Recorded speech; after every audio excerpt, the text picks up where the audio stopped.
can do fish pose with our both legs straight and arch your back here, open your chest, elbows on the floor.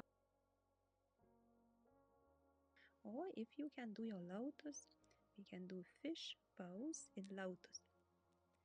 And we can catch our toes with your hands and open your chest here. Breathe deeply.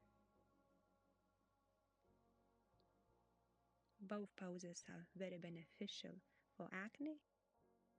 So breathe deeply to your throat or into your chest.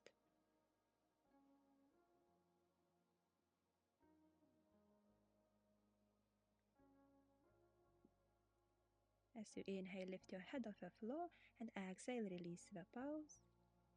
Straighten your both legs and then bend your both legs and hug them, roll to the right and left, massaging your back and spine.